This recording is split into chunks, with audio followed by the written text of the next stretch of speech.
Pernahkah kamu bertanya, bagaimana jika satu tatapan singkat mampu mengubah seluruh arah hidupmu? Apakah mungkin jatuh cinta pada seseorang yang baru kamu kenal, namun terasa seperti telah menunggunya seumur hidup? Dan jika cinta itu datang dari jarak, dari perbedaan kota dan budaya, apakah ia layak diperjuangkan, atau justru akan menghancurkan segalanya? Dengarkan kisah ini sampai akhir, karena mungkin, tanpa sadar, kamu akan menemukan potongan hidupmu sendiri di dalamnya. Namaku Adit. Aku pemuda biasa dari Sidoarjo. Hidupku sederhana, nyaris datar. Bangun pagi, bekerja, pulang, tidur. Tidak ada kejutan. Tidak ada kisah yang layak dikenang. Sampai suatu hari, aku menginjakan kaki di Bandung. Aku datang bukan untuk liburan. Aku datang karena pekerjaan. Aku bahkan berniat pulang secepat mungkin setelah urusan selesai. Aku tidak tahu, hari itu justru menjadi awal dari hidup yang sama sekali berbeda. Siang itu, hujan turun pelan. Aku berteduh di sebuah kedai kopi kecil dekat stasiun. Tempatnya sederhana, hangat, tenang. Aku berdiri di depan etalase, menunggu pesanan. Lalu aku melihatnya. Seorang gadis berdiri di balik meja kasir. Kulitnya cerah, rambut hitam panjang tergerai rapi. Matanya bening, menatap dengan ketenangan yang aneh. Bukan cantik yang mencolok, tapi cantik yang membuat dada terasa sesak tanpa alasan. Saat mata kami bertemu, jantungku berdetak lebih cepat. Bukan karena gugup, melainkan karena perasaan asing yang tiba-tiba hadir. Ia tersenyum. "Pesan apa, Kang?" Suaranya lembut, logat Sundanya halus. Aku kehilangan kata-kata. Aku, yang biasanya tenang, mendadak gagap. Aku hanya menunjuk menu. Ia tertawa kecil. Bukan tawa mengejek, tawa yang terasa hangat. Seolah ia mengerti. Namanya Naya. Kami duduk di meja yang sama karena kedai mulai ramai. Obrolan ringan berubah menjadi cerita panjang. Tentang aku, tentang Sidoarjo, tentang hidup yang kujalani tanpa banyak mimpi, tentang dia, tentang Bandung, tentang harapan yang masih ingin ia kejar. Aku tidak sadar waktu berjalan begitu cepat. Hujan berhenti, sore datang, namun perasaanku justru baru mulai. Saat aku pamit, ia menatapku sebentar. Tatapan itu membuat langkahku berat. Entah kenapa, aku tahu. Aku tidak hanya meninggalkan kedai kopi itu. Aku sedang meninggalkan awal dari sesuatu yang jauh lebih besar. Dan tanpa kusadari, satu tatapan hari itu telah menyiapkan jalan panjang yang akan mengubah hidupku selamanya. Aku kembali ke penginapan dengan pikiran yang tidak tenang. Wajah Naya terus muncul di kepalaku. Senyumnya, tawanya, cara ia mendengarkan ceritaku seolah itu hal penting. Aku mencoba meyakinkan diri. Mungkin aku hanya terbawa suasana.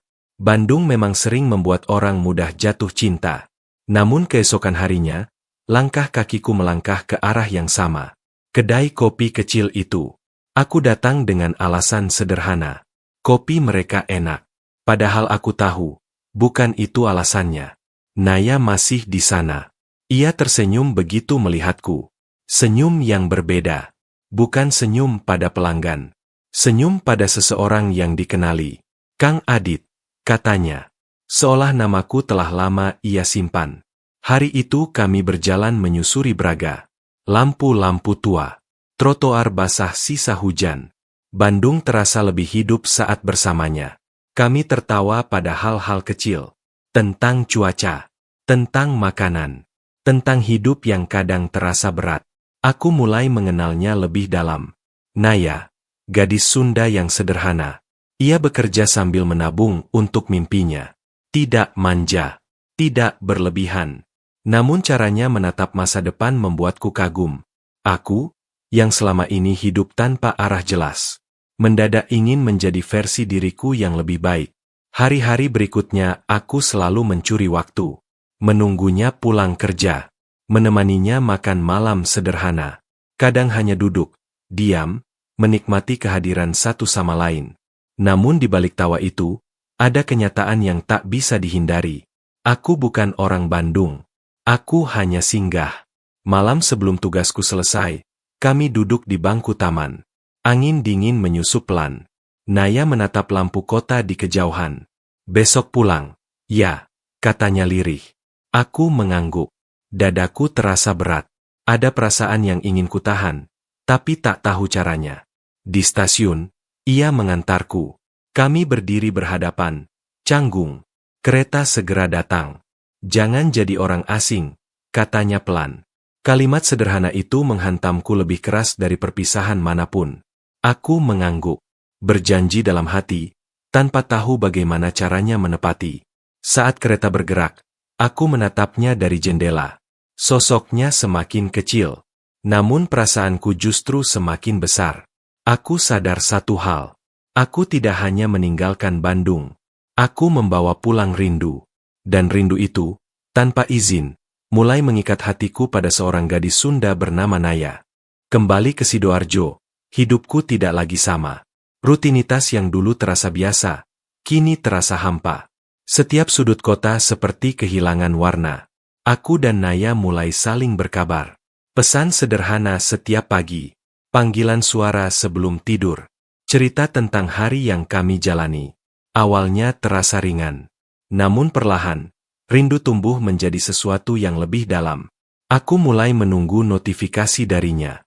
Aku mulai mengukur waktu dengan jarak. Panggilan video pertama kami berlangsung lama. Aku melihat wajahnya di layar. Tetap sama. Tetap menenangkan. Namun aku sadar, layar ini juga pengingat betapa jauhnya kami.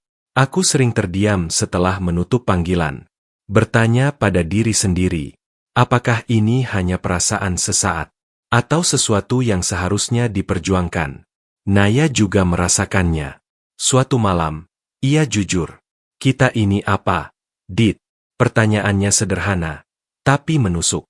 Aku terdiam. Bukan karena tidak punya jawaban, melainkan karena takut pada konsekuensinya. Aku ingin bilang, aku mencintainya. Namun cinta jarak jauh bukan hal mudah. Ada keluarga, ada pekerjaan, ada masa depan yang belum jelas. Hari-hari berlalu dengan perasaan yang menggantung. Rindu berubah menjadi kegelisahan. Cinta yang tumbuh justru terasa seperti ujian. Suatu malam, Naya menangis. Suaranya pecah di telepon. Aku capek menunggu, katanya. Aku takut kamu hanya singgah. Kalimat itu menghancurkan dadaku. Aku sadar, diamku adalah luka baginya. Malam itu, aku mengambil keputusan. Keputusan paling berani dalam hidupku. Aku akan kembali ke Bandung. Bukan sebagai tamu. Bukan sebagai singgah. Aku ingin memastikan perasaanku. Dan jika cinta ini nyata, aku tidak ingin lagi bersembunyi di balik jarak. Tiket ku beli. Cuti kuajukan. Hatiku berdebar, antara takut dan berharap.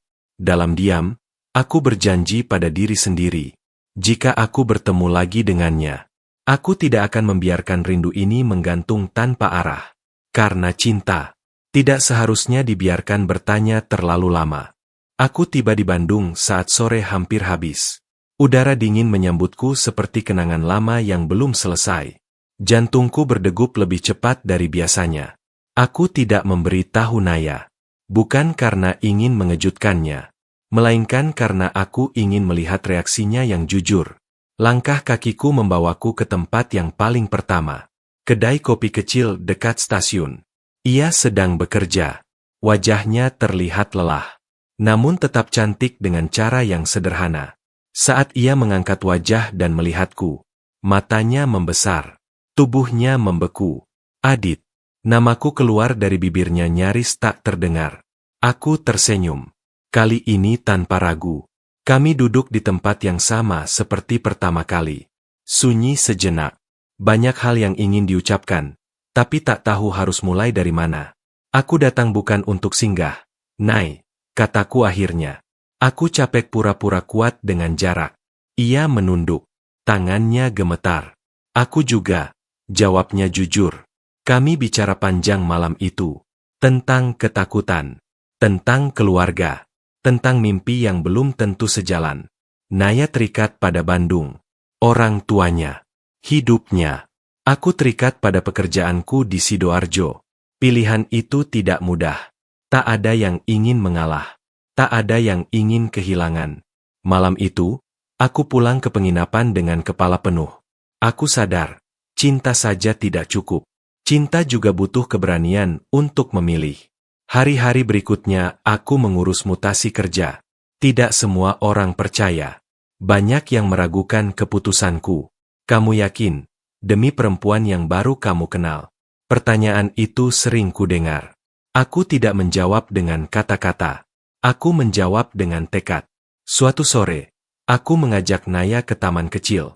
Tempat yang tenang. Aku menggenggam tangannya. Aku tidak menjanjikan hidup mewah, kataku pelan. Tapi aku menjanjikan kesungguhan. Matanya berkaca-kaca. Ia mengangguk. Tidak berkata apa-apa. Namun aku tahu, ia memilih percaya. Disitulah aku sadar. Cinta bukan tentang siapa yang paling berani jatuh, melainkan siapa yang paling berani bertahan. Dan Bandung bukan lagi sekadar kota hujan. Ia telah menjadi tempat di mana hatiku memutuskan pulang. Hari aku resmi pindah ke Bandung. Langit cerah. Seolah semesta ikut merestui keputusanku. Aku berdiri di depan kedai kopi itu lagi. Tempat semuanya bermula. Namun kali ini, aku tidak datang sebagai orang asing. Aku datang sebagai seseorang yang pulang. Naya menungguku. Senyumnya berbeda. Lebih tenang. Lebih yakin. Kami menjalani hari-hari dengan sederhana. Belajar saling memahami. Belajar bertengkar tanpa saling melukai. Belajar mencintai tanpa rasa takut. Aku mengenal keluarganya. Mereka menyambutku dengan hangat. Aku belajar bahasa Sunda, terbata-bata tapi tulus. Naya tertawa setiap kali aku salah mengucap. Waktu berjalan. Cinta kami tidak lagi tentang rindu dan jarak, melainkan tentang rencana dan rumah. Setahun kemudian, di sore yang tenang, aku menggenggam tangannya di taman yang sama. Aku tidak datang membawa janji manis, kataku. Aku datang membawa hidupku. Air matanya jatuh. Ia mengangguk. Hari itu, aku melamar Naya. Tanpa keramaian. Tanpa kemewahan. Hanya dua hati yang telah memilih satu sama lain. Kini, setiap pagi aku menyesap kopi sambil menatapnya. Aku sering tersenyum sendiri. Jika hari itu aku tidak berteduh. Jika hari itu aku tidak menatap. Mungkin hidupku akan tetap berjalan tanpa warna. Satu tatapan memang tidak mengubah dunia. Namun ia mengubah hidupku. Dan dari paras cantik gadis Sunda itu, aku belajar satu hal penting. Cinta sejati datang tanpa aba-aba. Tapi ia hanya tinggal pada mereka yang berani memperjuangkannya. Jika suatu hari takdir mempertemukanmu dengan seseorang yang membuat hatimu berhenti sejenak, jangan langsung pergi. Mungkin, ia bukan sekadar pertemuan. Ia adalah jalan pulangmu. Terima kasih telah mendengarkan kisah ini. Cerita selesai. Tapi rasanya mungkin belum.